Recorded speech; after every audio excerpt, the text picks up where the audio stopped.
Want to get better at Killer and Dead by Daylight? In this video, I will show you the best perks, how to win chases, and simple tips that will make survivors panic. Let's get started. First, let's talk about perks. Killer belonging perks come from specific killers. Regular killer perks can be used by any killer. I will show you the strongest ones. Best killer belonging perks.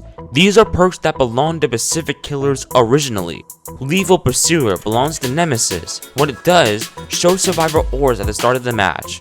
Why is it good? You find your first chase instantly. Barbecue and Chili belongs to the Cannibal. What it does, show auras after hooking someone. Why is it good? Helps you find the next target fast. Corrupt Intervention belongs to the Plague. What it does, blocks far generators at the start. Why is it good? Slows early game and forces survivors closer. Scourge Hook Pain Resonance belongs to the Artist. What it does, big generator damage when hooking on a Scourge Hook. Strong slowdown without needing to kick gens. Pop Goes the Weasel belongs to the Clown.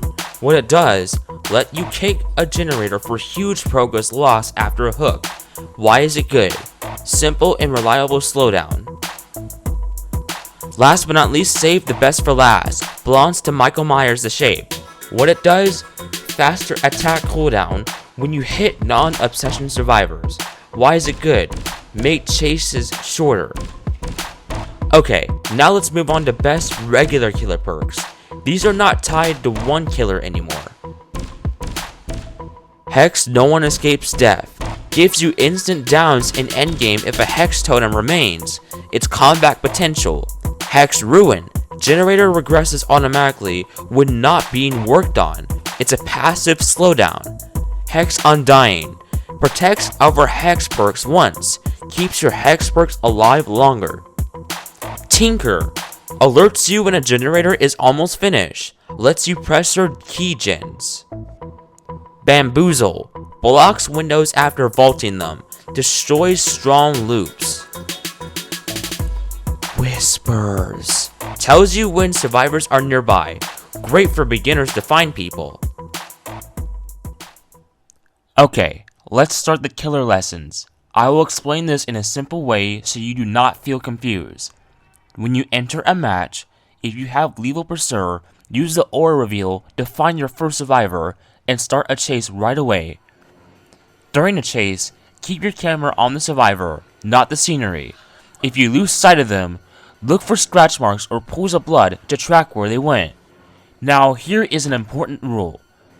If a chase lasts more than 25 seconds with no hit, you should usually leave that survivor for now. Why?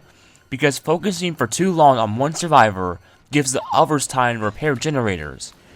Time is the killer's most important resource. There are a few expectations. Stay in a chase if you are very close to landing the hit.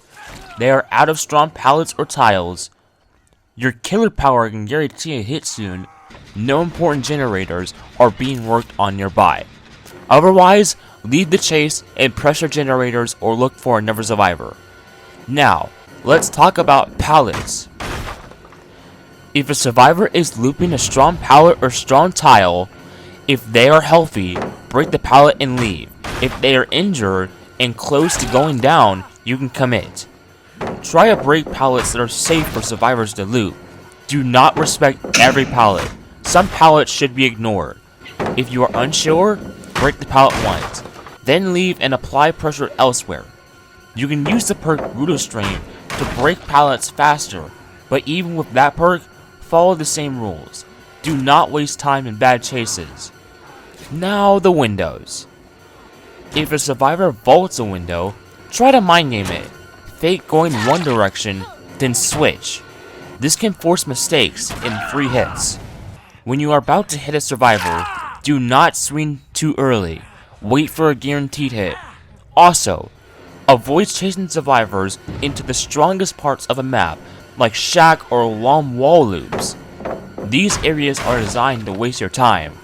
Good survivors will try to lure you there on purpose.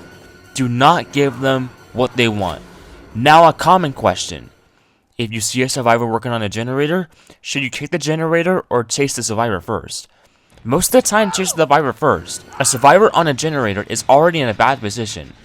If you down them quickly, you gain pressure. Kicking the generator lets them escape for free. Easy rule, you can hit them quickly. Chase first. If his generator is about to finish, kick first. Next question. When should you break pallets? Break a pallet when, if it is a strong loop, the survivor dropped it early. Do not break it when the survivor is weak at looping. You need immediate pressure. You are baiting a mistake. Extra tip, if a survivor stuns you and runs into a dead zone, leave the pallet and chase. If they stay in the loop, break it. Final question, should you focus on one survivor out of the game or pressure anyone? Most of the time, try to eliminate one survivor early. When one survivor is gone, generators repair slower, fewer rescues happen, healing is harder, your pressure increases. That is how you level up your killer gameplay. If these tips help you, leave a like and subscribe for more Dead by Daylight guides. Drop a comment telling me which killer you play. I will see you in the fog. In history.